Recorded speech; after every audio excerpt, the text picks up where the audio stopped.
Bonjour à toutes et à tous. On va patienter encore un petit peu le temps que chacun puisse se connecter. Et après, on va démarrer, je pense, dans quelques instants. En tout cas, merci à tous de nous rejoindre aujourd'hui.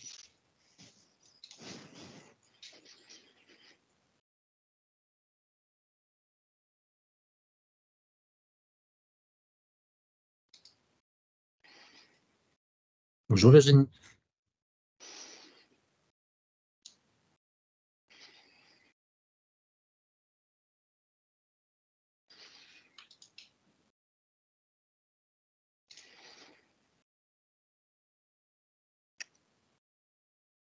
Alors, bonjour Nathalie. Bonjour à toutes et à tous. Alors, ce que je propose, c'est que on commence par se présenter pour laisser encore quelques retardataires nous rejoindre.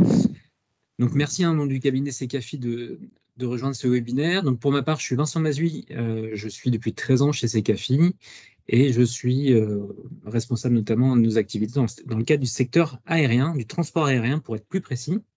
J'ai à mes côtés Louis, que je vais laisser se présenter. Bonjour à tous, bonjour à toutes. Louis Jolivet, je suis consultant chez Secafi depuis un peu plus d'un an maintenant et je travaille aussi sur le transport aérien et en particulier sur les compagnies aériennes chez Secafi. Alors, comme il s'agit d'un sujet qui concerne évidemment en premier lieu le transport aérien, mais aussi beaucoup le secteur eh bien, de la construction aéronautique. Nous avons également avec nous, on va laisser se présenter Morissette Frati du cabinet qui connaît bien ces sujets. Bonjour, Morissette Frati, je suis chez Secafi maintenant depuis un petit peu plus de 2 ans et en charge du secteur aéronautique, espace et défense. Merci Morissette.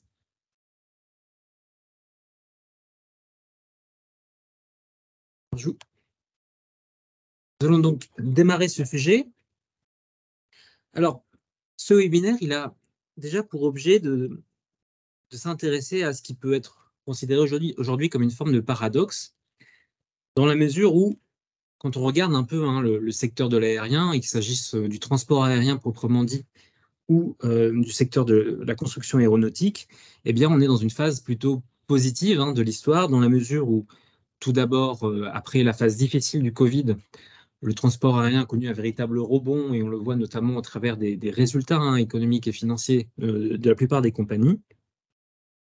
Dans la presse, il y a des commandes records de manière régulière qui sont là et qui montrent qu'il y a un retour, notamment pour les acteurs industriels qui ont été fortement concernés par la crise du Covid, à des carnets de commandes significatifs et parfois difficiles à exécuter.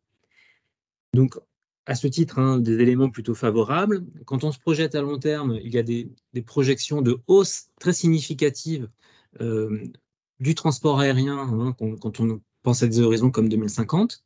Mais en même temps, il y a un autre sujet qui interroge sur la possibilité de cette trajectoire ou la crédibilité de cette trajectoire, c'est celui de la décarbonation, avec un secteur qui est souvent remis en cause ou interrogé sur ses incidences environnementales. C'est du coup à ce paradoxe c'est ce paradoxe qu'on est amené à vous présenter, en s'intéressant plus précisément aux trajectoires qui sont envisagées, et puis surtout à la crédibilité et aux enjeux potentiels pour les salariés que vous représentez de ces scénarios et de ce qu'on peut imaginer à ce stade. Voilà, je vais laisser maintenant la parole à Louis. Et attendez, est-ce que vous voyez les pages qui défilent? J'ai l'impression qu'il y a un petit... Est-ce que vous voyez la page introduction?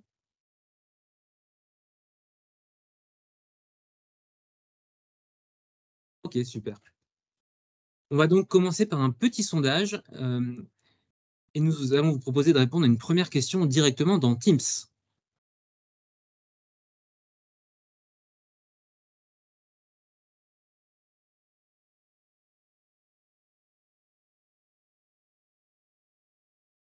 Alors cette question, c'est donc: la décarbonation du secteur aérien est-elle un enjeu de votre dialogue social? Et vous avez à répondre entre non, pas du tout, et tout à fait, comme une opportunité ou comme un risque.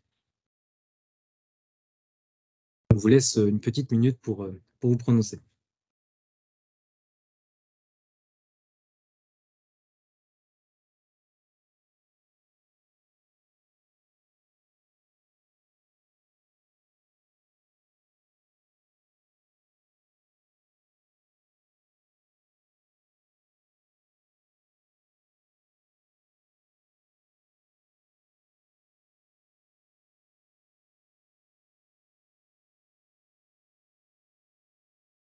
Alors,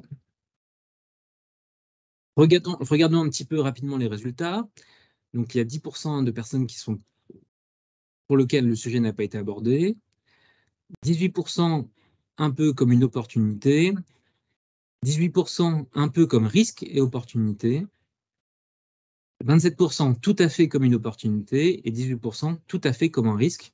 Donc on voit effectivement, hein, mais ce n'est pas surprenant au regard des participants, que c'est un sujet qui est déjà abordé dans les entreprises. Alors je vais donc laisser la parole à Louis sur un premier sujet qui est l'impact carbone de l'aviation. Pour être sûr que vous voyez bien la bonne page, est-ce que vous voyez bien une page intitulée « L'impact écologique de l'aviation civile croît avec le trafic ». Je suis désolé, c'est parce que nous, on n'a pas le même retour sur notre ordinateur. Ok, c'est super. Donc, on va commencer par faire un petit état des lieux de l'impact de l'aviation civile, l'impact écologique de l'aviation civile. Le message principal, c'est que l'impact écologique de l'aviation civile, il croît avec le trafic, historiquement, même si sa part relative dans les émissions globales de CO2 reste limitée. Cette part, on a deux façons de l'approcher. Soit on ne regarde que les émissions de gaz à effet de serre liées à l'aviation civile. Dans ce cas-là, on dit que 2,6% des émissions de gaz à effet de serre dans le monde en 2018 sont produites par l'aviation civile. Donc là, on constate effectivement ce que je disais, hein, que la part relative dans les émissions globales est limitée. Maintenant, on peut inclure dans l'estimation de l'impact écologique de l'aviation des effets qui sont dits hors CO2. On va avoir notamment des effets liés à l'émission à haute altitude d'oxyde d'azote. Et quand on regarde ces effets-là, quand on inclut ces effets-là dans nos calculs, on peut dire que jusqu'à 5,1% du réchauffement climatique anthropique, ça veut dire lié à l'activité humaine, entre 2000 et 2018, est lié à l'aviation civile. Ça reste une part limitée, mais c'est tout de même considérable. On peut passer à la page suivante. Donc là, on a eu une approche technique, hein. Dire grosso modo d'abord que la croissance du trafic aérien augmentait les émissions de CO2 liées à l'aérien, ce qui est naturel malgré les gains d'efficacité énergétique des appareils qui sont insuffisants pour absorber cette croissance du trafic. Et deuxièmement, qu'il n'y a pas que des effets CO2, il y a d'autres effets à prendre en compte qui peuvent augmenter l'impact écologique de l'aviation.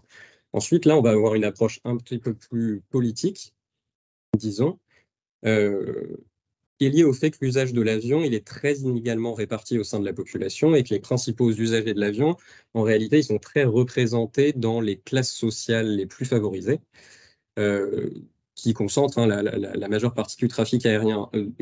Des chiffres que donne la Direction générale de l'aviation civile, la DGAC, et qui sont intéressants. Donc c'est juste pour la France, hein, mais ça donne un ordre d'idée de ce que ça peut être à l'échelle mondiale. Les cadres supérieurs français, qui représentent 9% de la population à peu près, prennent 17 fois plus l'avion que les ouvriers, qui eux représentent 12% de la population.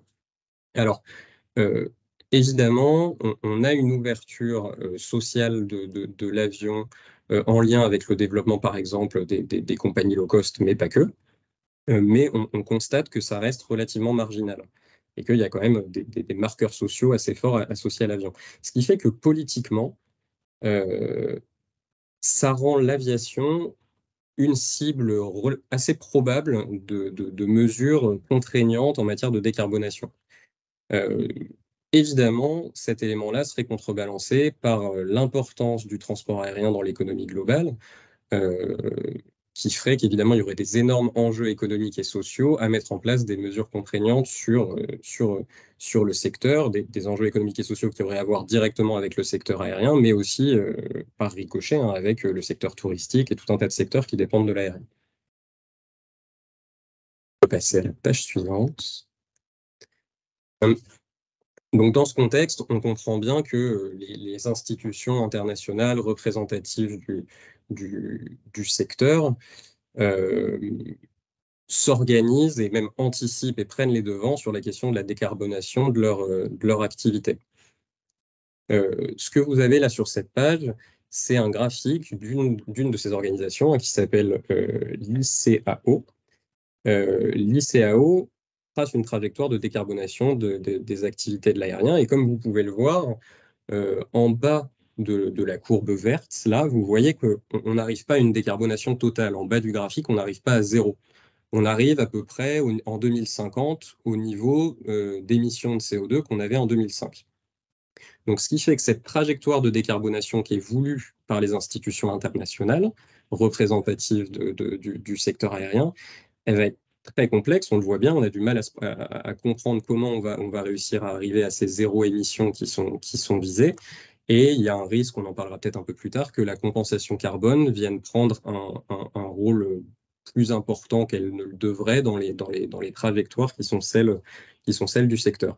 Je rappelle, pour expliquer dans quel cadre je me positionne, hein, que l'IATA, donc il y a une autre institution internationale représentative du secteur, a pris la résolution en octobre 2021, pardon, d'éliminer les émissions nettes de carbone d'ici 2050 du secteur. Donc c'est vraiment l'objectif dans lequel se place l'aérien aujourd'hui.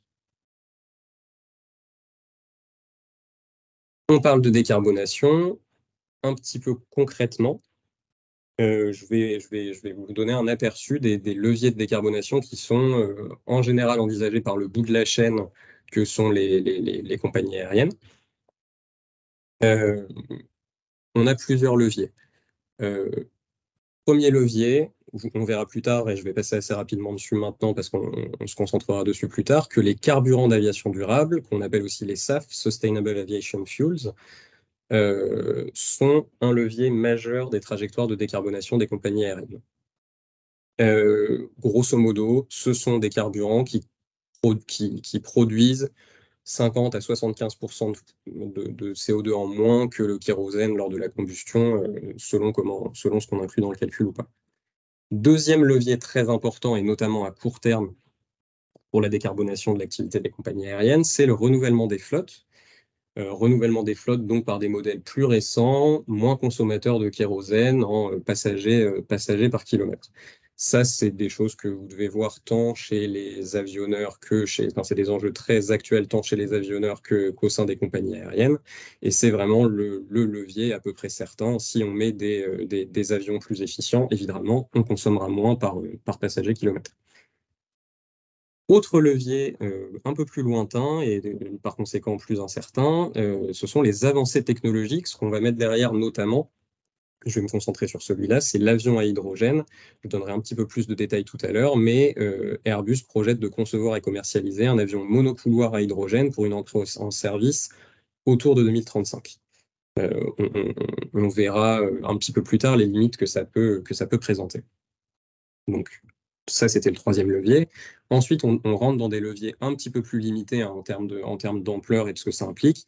L'optimisation des trajectoires de vol, si on limite le nombre de kilomètres superflus liés à des impératifs réglementaires effectués par les avions, bon, évidemment, on fait des économies. C'est le projet du ciel unique européen. Ensuite, sur la page suivante, vous allez avoir les opérations aéroportuaires. Donc là, c'est l'électrification de tout le matériel que vous pouvez avoir au sol, notamment. Et alors, on a un autre levier qui est réduire la puissance de propulsion au roulage ou électrifier les phases de roulage. Et là, c'est des gros enjeux d'électrification au sol qui représentent assez peu dans les émissions d'une compagnie aérienne. On le verra juste après. Dernier levier qui là est vraiment plus, je ne vais pas dire anecdotique, mais qui est plus limité en termes de portée, c'est l'intermodalité. En gros, les compagnies aériennes peuvent promouvoir des offres jointes avec des compagnies de chemin de fer, essayer de promouvoir de la mobilité douce à la sortie de l'aéroport, disons. Dernier point, et je vais en profiter pour faire le point dessus maintenant, sur la compensation carbone. Alors, j'ai commencé à en parler tout à l'heure en disant que ça risquait d'être un levier important de la trajectoire à horizon 2050 du secteur aérien. Qu'est-ce que c'est que la compensation carbone? Il y en a deux types. Il y a la compensation carbone qu'on va appeler obligatoire et la compensation carbone volontaire.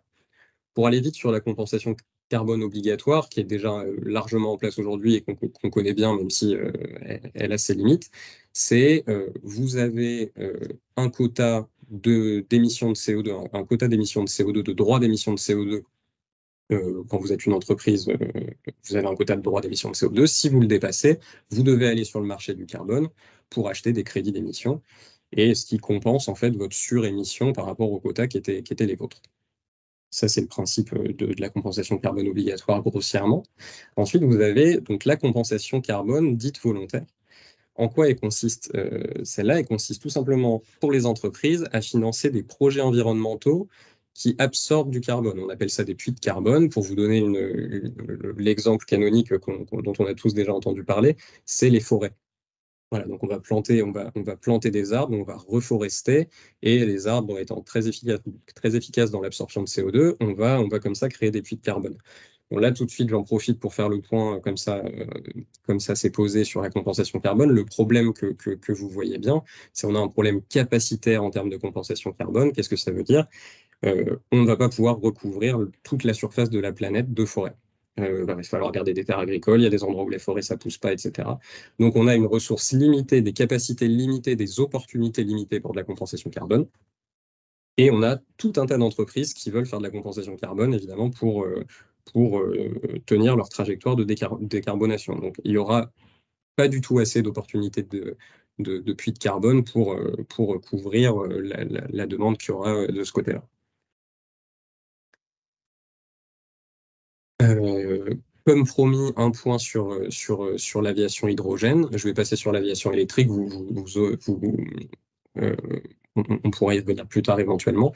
Mais l'aviation hydrogène, c'est vraiment l'élément qui est considéré, enfin, voilà, l'avancée technologique qui est considérée comme étant sérieuse et qui pourrait révolutionner justement l'impact écologique de l'aviation civile.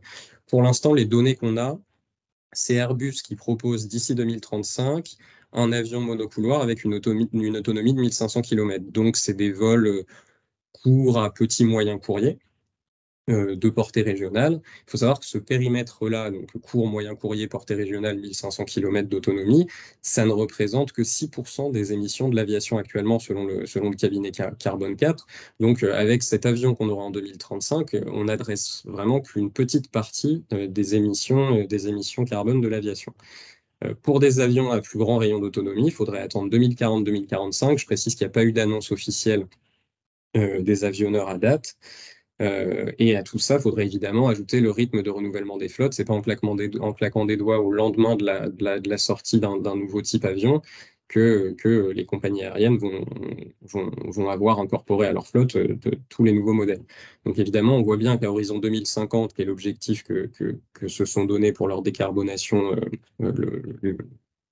toutes les composantes du secteur aérien, l'avion à hydrogène risque d'être un levier limité.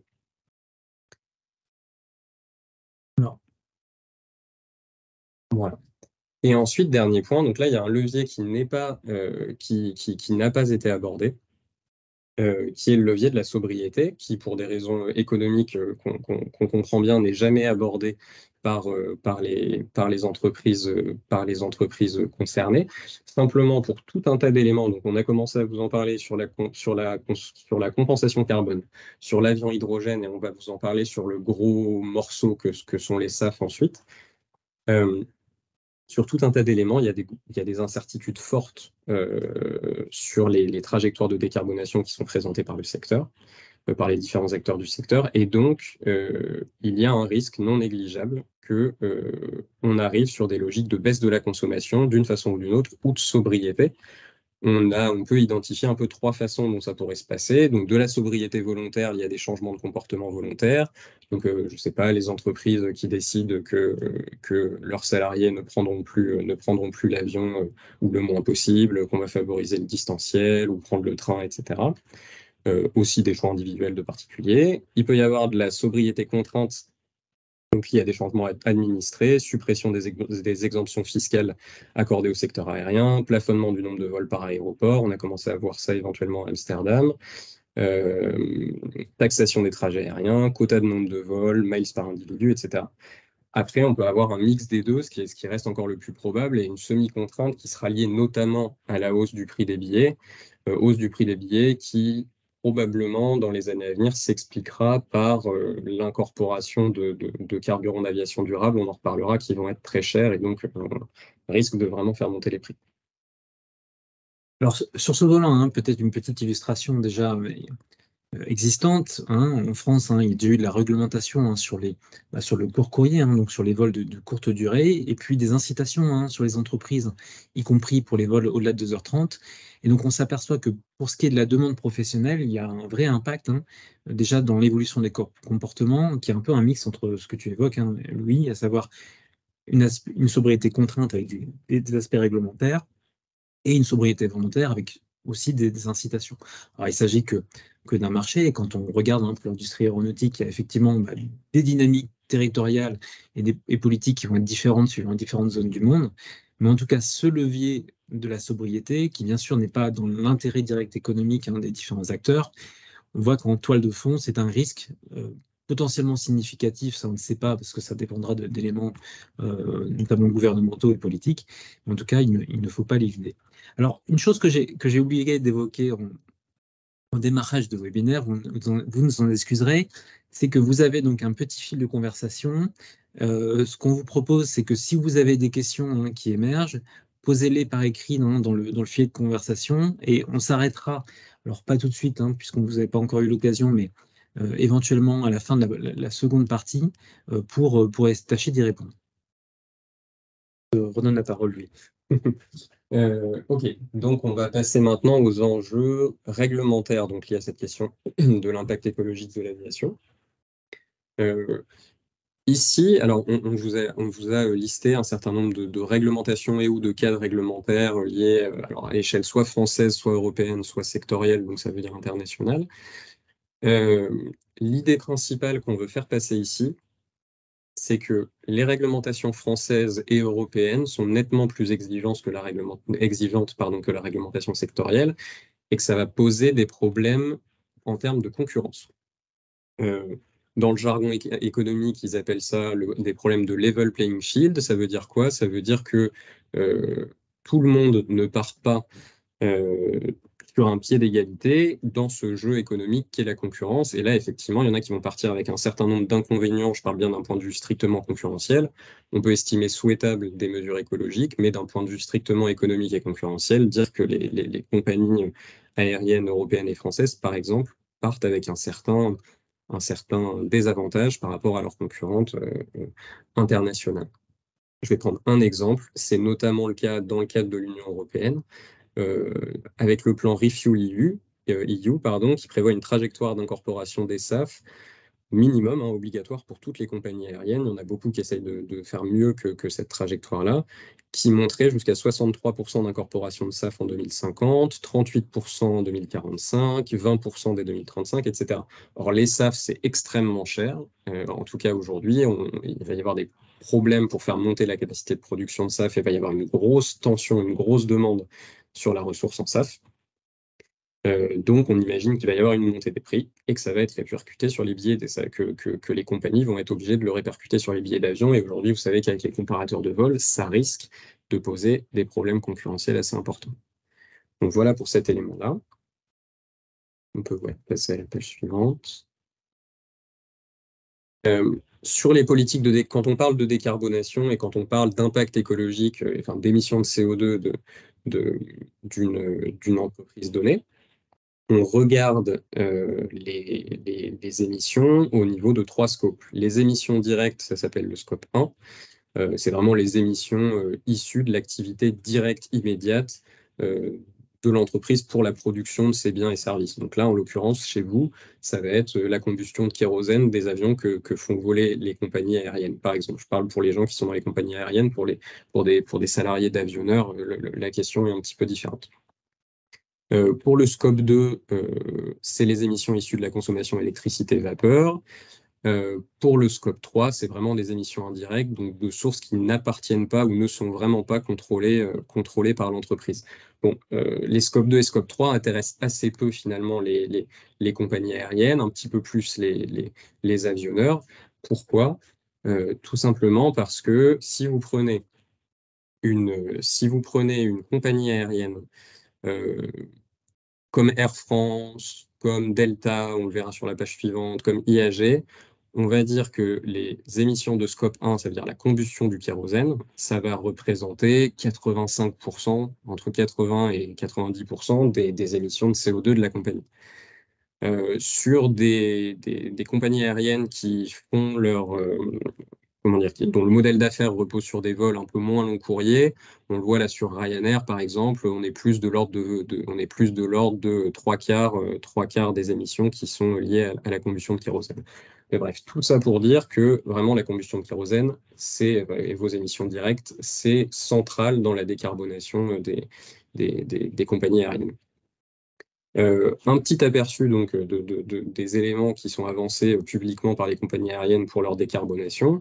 Logiquement, comme on a un problème dans la combustion de kérosène, et ben l'incorporation de SAF, ça devient un levier clé. On voit que Air France prend un engagement d'incorporation de 10% de SAF d'ici 2030.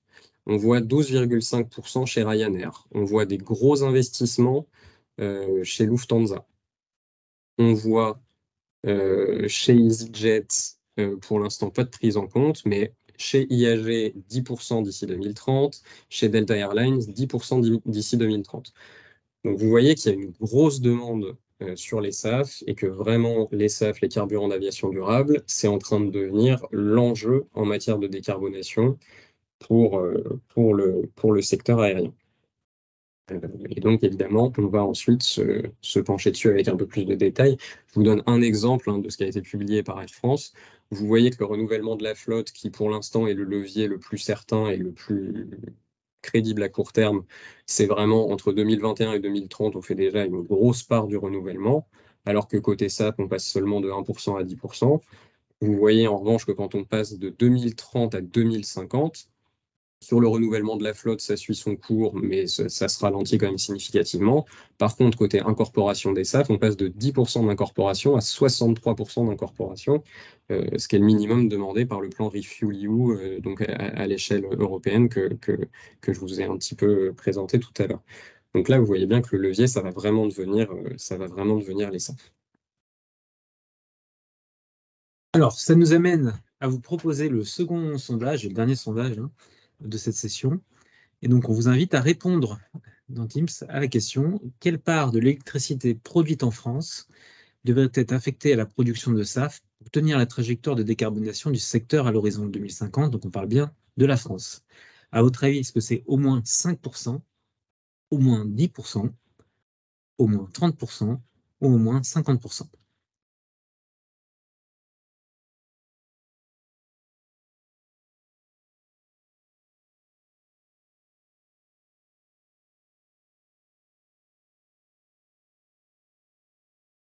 Alors, les réponses sont assez intéressantes. Pour l'instant, c'est au moins 30% qui tient la corde,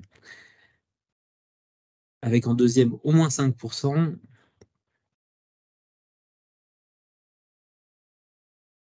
On laisse encore quelques secondes pour finir le sondage.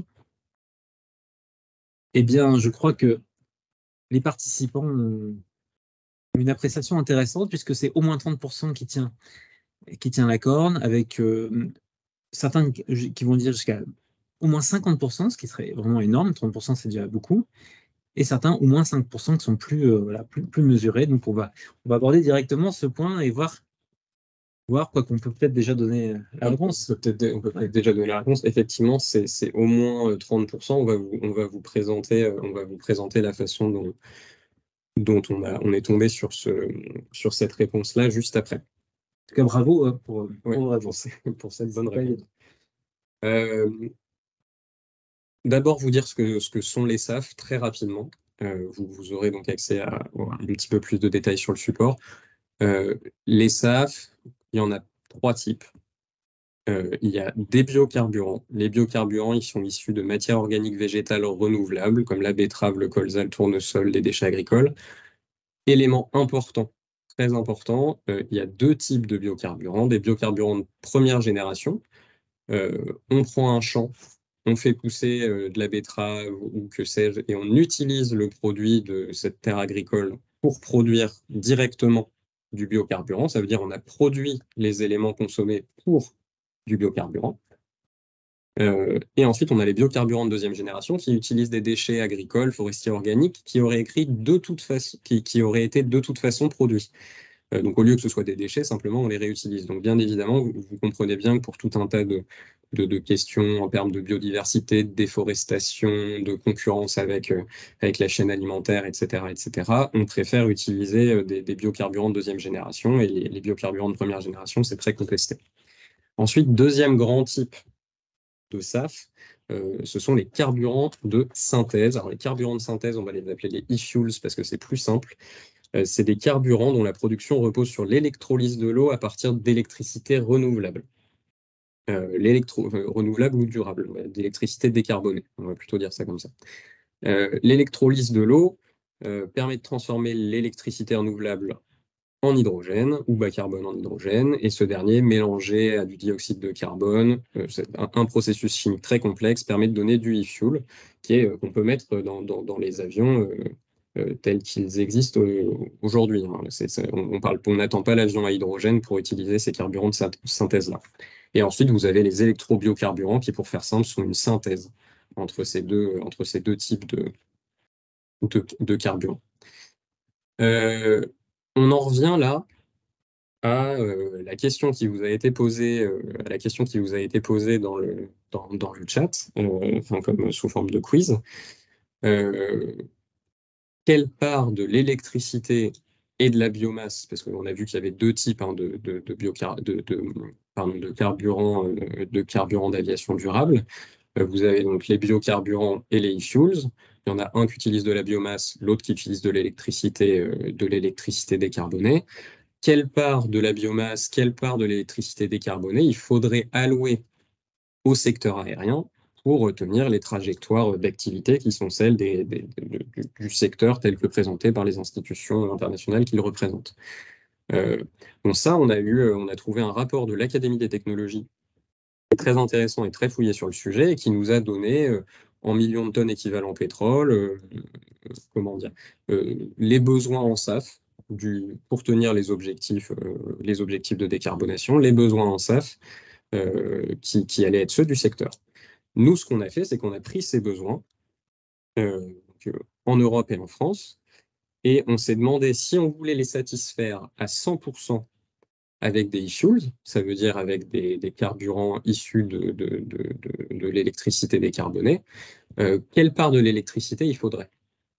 Pourquoi on a pris cette hypothèse de 100% d'e-fuels? C'est parce que la biomasse disponible, elle est beaucoup plus limitée quand même en millions de tonnes équivalent pétrole que l'électricité décarbonée disponible. On ne pourra pas produire, disons, la même énergie sur la base de la biomasse que sur la base de l'électricité. Il y en aura quand même beaucoup plus. Et en plus, il y a énormément de concurrence sur l'accès à la biomasse. Donc, dans cette hypothèse de 100% d'e-fuels,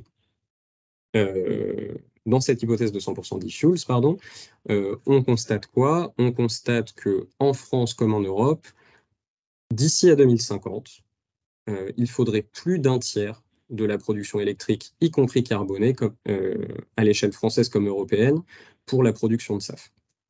Pourquoi on vous a mis seulement plus de 30%, enfin au moins 30% dans le chat? C'est précisément parce qu'on a inclus une marge d'erreur liée au fait qu'il y aura quand même des biocarburants issus de la biomasse.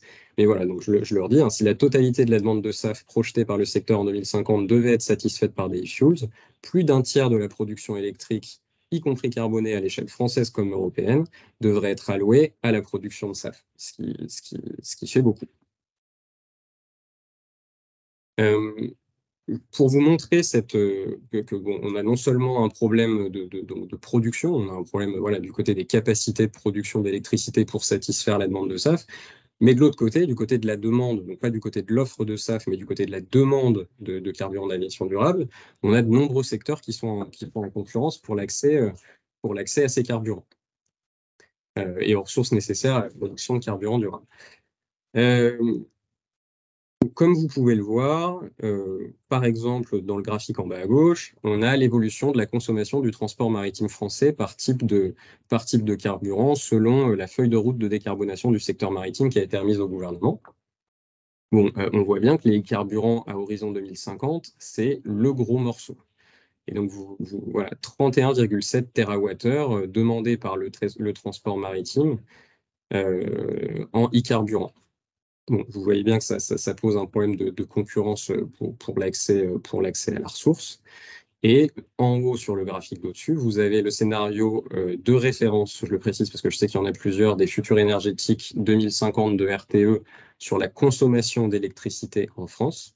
Et vous voyez que RTE projette, lui, alors 50 TWh pour l'électrolyse. Donc pour l'électrolyse, ça veut dire en partie justement pour ces questions de production de e-carburant. Donc vous voyez que si juste le transport maritime, on demande 31,7 et qu'on a 50 pour l'électrolyse, et que le secteur aérien va en demander lui-même énormément, voilà, vous voyez bien qu'il y a un enjeu de concurrence sur l'accès à la ressource qui va être extrêmement problématique. Voilà. Et dernier point, on a parlé en termes économiques, offre-demande. Bon, évidemment, tout ça, ça a un impact fort sur les prix, hein. Vous pouvez voir déjà, on en a déjà un peu parlé tout à l'heure, que Ryanair, Delta, IAG, Lufthansa, Air France aussi à horizon 2030 ont des trajectoires d'incorporation de SAF qui sont très fortes. Je vous ai mis en dessous également la CMA CGM et Maersk, leurs objectifs, des éléments qui montrent qu'ils commencent à vraiment incorporer aussi des biocarburants et des e-fuels dans leur mix carburant. Donc là, on commence à avoir une énorme concurrence sur la demande qui va évidemment faire monter les prix. Aujourd'hui déjà, hein, le prix des SAF, il est 4 à 8 fois plus élevé que celui du kérosène classique. Le prix de la tonne de SAF, alors bon, c'est des chiffres qui datent de mai-juin. Se situe aux alentours de 5 000 € en France contre 2 000 à 2 500 € aux États-Unis. Donc, le gouvernement soutient le développement de la filière SAF. Donc, en plus, on a des différences internationales. Mais voilà, vraiment, il faut retenir 4 à 8 fois plus élevé le prix du SAF que celui du kérosène classique. Ça va avoir un effet prix important et qui sera probablement répercuté sur les consommateurs et qui aura des effets concurrentiels problématiques. C'est un enjeu suffisamment fort pour que les compagnies aériennes en viennent jusqu'à investir elles-mêmes, hein, dans des capacités. Hein, je crois que c'est la semaine dernière, hein, Air France KLM a annoncé participer du coup à de la construction de capacités aux États-Unis, hein, d'ailleurs, pour la production de SAF. Alors, du coup, avant peut-être de conclure, est-ce qu'il y a un certain nombre de questions dans le film? Oui, on Des en a réactions. on en a une, Vincent, sur les vols inférieurs à 1500 km ne représentent que 6% des 2,6 ou des 5,1. Est-ce que c'est bien ce que vous avez donné comme indicateur? On ne voit pas cette question-là. Est-ce que tu peux la répéter pour qu'on puisse... C'est la question, c'est est-ce que les vols courts et moyens courriers, moins de 1500 km, c'est ça, Oui. ne représentent bien que 6% des émissions globales? Oui, c'est ce qu'indique le cabinet Carbone 4. Il dit que en gros, les vols que permettrait de couvrir un avion autonome sur 1500 km monocouloir, ça représente 6% des vols qui sont produits, entre guillemets, aujourd'hui, par l'aviation, le secteur de l'aviation civile. Et donc, c'est 6% des émissions de CO2 liées à l'aviation civile, pardon. Et du coup, c'est effectivement assez limité. Après, encore une fois, on entend des bruits comme quoi, d'ici 2040-2045, il y aura un avion capable de faire du plus long courrier. Là, ça pourrait avoir un impact meilleur, mais c'est très loin. Je vois qu'il y a des réactions sur la question de la capacité nucléaire. Il est vrai qu'aujourd'hui, hein, ces scénarios, donc, ils sont fortement liés à notre capacité à produire de l'énergie et ensuite produire des carburants de synthèse. On voit bien déjà que pour le secteur de l'énergie, le fait de maintenir les capacités actuelles, ne serait-ce que pour le nucléaire, puisqu'en France, il s'agit bien de ça, elles sont peu évidentes avec des enjeux industriels et de construction incroyables. Et donc, tout ça tente à interroger, hein, sur la crédibilité du scénario. Alors, je regarde s'il y a encore des... Alors, il y a une remarque sur je ne comprends pas pourquoi la Convention pour le climat a opté pour le choix de diminuer les vols à moins de 2h30, puisque cela ne représente presque rien. Alors, j'imagine que c'est en rebond sur le chiffre de 6% qu'on a avancé pour le court et moyen courrier. Alors, c'est sûr qu'en valeur absolue, C'est pas les navettes d'Air France ou voilà, en France qui vont poser, qui posent problème en valeur absolue. Simplement, c'est pour ça qu'on vous a fait le petit point où j'ai dit que c'était une partie un peu plus politique, disons, au début, c'est parce que en valeur relative, ces déplacements-là qui étaient, bon, voilà, par exemple les navettes effectuées justement par des cadres supérieurs en entreprise, c'était politiquement une cible réglementaire plus acceptable et un premier pas.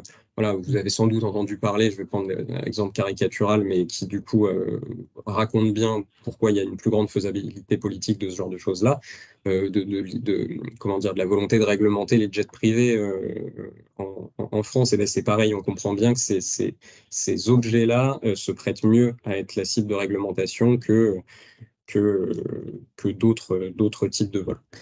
Alors, d'un point de vue économique, je pense aussi, il faut avoir cet élément-là, c'est que les vols courts et moyens courriers pour les compagnies classiques, et celles qui ont une capacité de lobbying forte, finalement, dans leur modèle économique, c'est beaucoup moins intéressant que le long courrier qu'on est en train d'évoquer. Si on prend British, par exemple, British a arrêté le court courrier sur le marché intérieur depuis longtemps.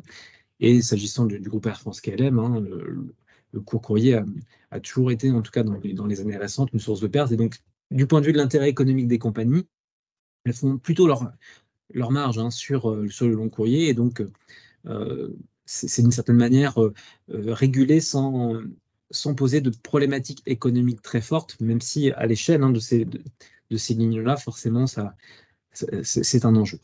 Ce qui répond à votre question, Valérie, ne faut-il pas plutôt limiter le long courrier? C'est vrai qu'en fait, d'un point de vue strictement écologique, si on ne touche pas au long courrier, on ne touche pas à grand-chose de l'aérien. En revanche, il y a des enjeux sociaux et d'emploi tellement forts que, voilà, évidemment, le gouvernement et la Convention citoyenne pour le climat se posent d'abord sur des trajets qui sont moins problématiques de ce point de vue-là. Alors, si on regarde un petit peu les choses, on voit que, et ça, on va regarder le sujet à la fois pour le secteur du transport aérien et puis ceux qui construisent des avions, et puis tous ceux qui vivent de manière indirecte de ce secteur, puisque finalement, le secteur aérien irrigue beaucoup de choses en termes de tourisme, ce qui pour la France est très important. On voit que la trajectoire en matière de décarbonation, dans un horizon relativement court, court et long à la fois, puisqu'on regarde à 2030, elle est assez clairement dessinée parce qu'elle repose sur essentiellement le renouvellement des flottes, avec du coup en corollaire un niveau d'activité élevé pour le secteur de la construction aéronautique.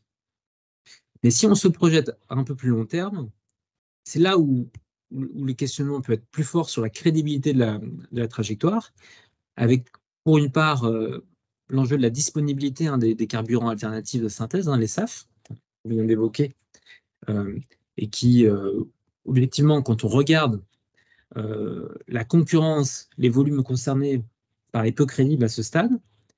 Et puis, bien sûr, les incertitudes sur les solutions techniques alternatives, même si il faut être prudent s'agissant de projection. Est-ce qu'on pourrait imaginer que, au travers de l'intelligence artificielle, pour ouvrir un autre sujet, il y a une accélération en matière de R&D qui amènerait une nouvelle solution, j'en sais rien, mais en tout cas, on peut spéculer, mais à ce stade, en tout cas, il n'y a pas d'élément évident qui permettrait d'attester la faisabilité de la trajectoire.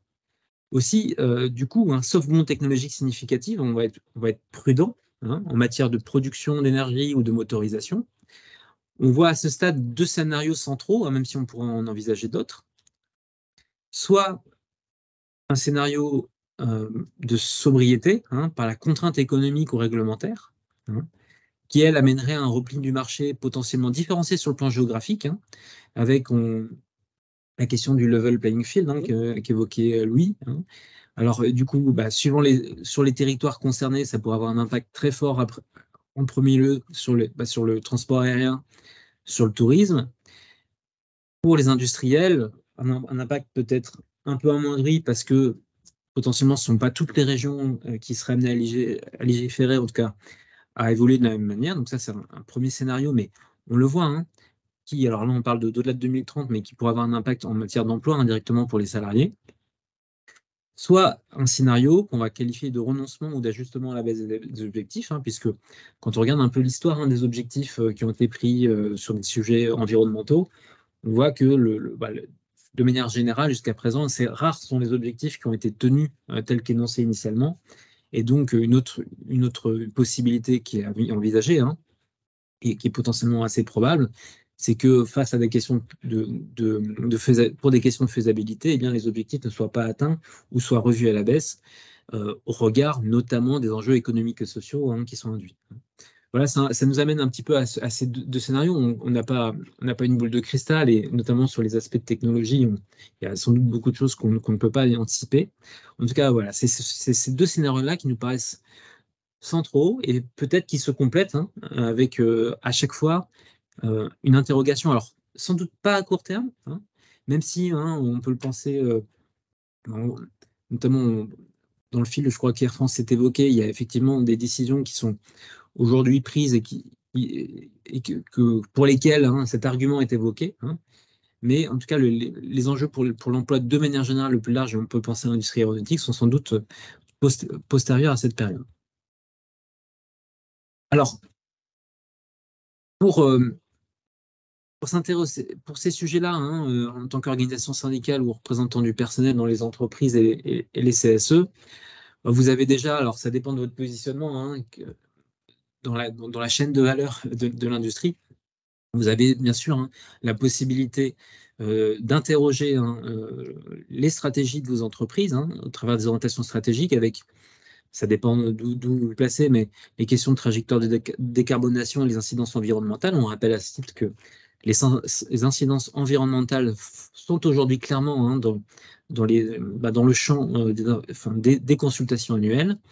Les choix technologiques et d'investissement, d'autre part, la politique de R&D, et puis la gestion prévisionnelle des emplois et des compétences, hein, alors à la fois pour des questions technologiques, mais aussi en termes de volume, si à un moment donné, pouvaient être anticipés des replis d'activité. S'agissant de la situation économique et financière, là c'est sous d'autres aspects, hein, c'est la question du réinvestissement et quelle part, hein, des ressources est allouée pour faire face à ces enjeux, hein, ou aux évolutions réglementaires, avec, encore une fois, ça c'est une question de partage de la valeur, ou en tout cas d'utilisation de la création de richesse, de voir est-ce qu'on investit suffisamment au regard de la nature des enjeux, qu'ils soient économiques, environnementaux, sociaux. Voilà pour notre présentation. Alors je crois qu'il y a eu quelques réactions. Il y avait effectivement quel levier d'action face à nos directions, donc ce à quoi tu viens de répondre, qui sont souvent dans le déni ou tout du moins engagés sur des mesurettes. Moi, il y a un exemple que j'aime bien donner. Si par exemple, alors c'est un exemple qui pour l'instant paraît un peu caricatural parce qu'on se dit pour l'instant les compagnies aériennes n'en sont pas là du tout. Mais vous travaillez dans une compagnie aérienne. Et cette compagnie aérienne met un objectif d'incorporation de SAF à horizon 2030, puis à horizon 2040, etc.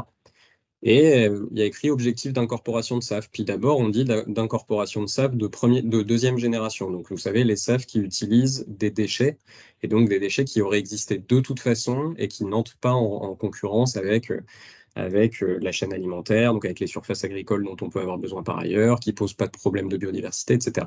Donc au début, ils pourraient écrire ça, dire voilà, on s'engage à incorporer X% de SAF de deuxième génération, de biocarburants de deuxième génération.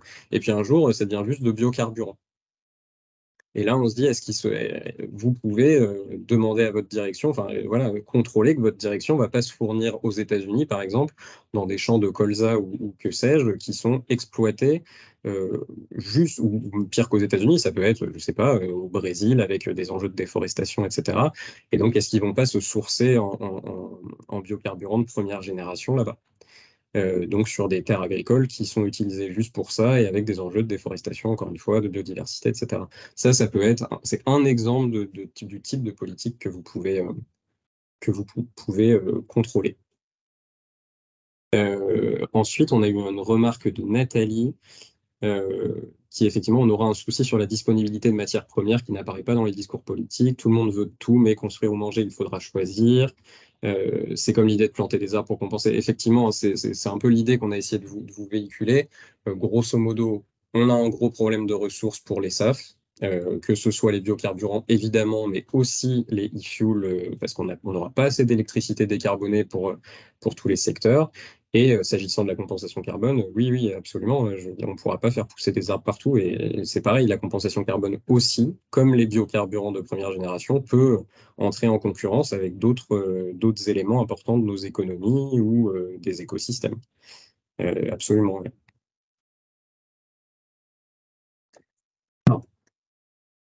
Donc, ce qui est compliqué, hein, sans doute pour vous, c'est que il y a beaucoup d'éléments, hein, qui ont trait à des négociations, des discussions internationales, notamment sur la question du level playing field. Alors après, les organisations syndicales peuvent aussi appuyer, hein, tout ce qui peut éviter, alors, ce qui peut éviter le dumping social qui existe fortement, mais aussi le dumping écologique. Bon, et dans les entreprises, bah, c'est comme toujours, hein, une question de vigilance pour justement ne pas prendre tel quel tous les discours, parce que quand on vient gratter derrière, on s'aperçoit qu'effectivement les trajectoires, elles sont loin d'être évidentes, et être là suffisamment en amont, bah, pour soi, du coup, être critique, hein, et aider à affermir les positionnements pour tenir compte de la réalité, et puis anticiper au mieux, hein, les risques pour les salariés si jamais il y avait des conséquences directes sur l'emploi qui étaient. Alors aujourd'hui, alors, ça existe pour une part, hein, dans le secteur aérien, sur les marchés intérieurs, il ne faut pas nier. Et d'autre part, sur d'autres aspects, bah, peut-être que ça n'existe pas aujourd'hui, mais en tout cas, c'est une éventualité sur laquelle il faut rester vigilant dans les années qui arrivent. Est-ce que Morissette, tu vas éventuellement compléter, ou est-ce qu'il y a des questions qu'on aurait oubliées? Non, je pense qu'on a répondu aux questions qui étaient abordées. Peut-être juste de rappeler, là, justement, par rapport à la question, comment peut-on intervenir auprès des directions? Effectivement, depuis la loi de août 2021, vous pouvez, et si vous n'avez pas l'info, on pourra vous renvoyer ce texte de loi qui précise vos prérogatives en la matière d'impact environnemental. Et pour répondre à la remarque de Guillaume, effectivement, là, si votre direction est hermétique, disons, à ce genre de sujet, il y a toujours la possibilité, hein, alors si c'est dans l'aérien, par exemple, vous pouvez mobiliser les données qu'on vous a aujourd'hui pour dire, alors vous pouvez être hermétique, mais en attendant, les données racontent autre chose. Et sinon, j'avoue que j'ai pas de stratégie toute faite à vous donner pour sensibiliser vos directions à ces sujets-là. Non, en revanche, Guillaume, dans les CSE, quand vous avez des infos consultes, vous pouvez aussi donner un avis motivé en posant des questions et en faisant une délib pour pouvoir obtenir les réponses à ces questions de votre direction et suivre de CSE en CSE les questions qui vous sont apportées et les challenger. Ça, c'est aussi une obligation de votre employeur.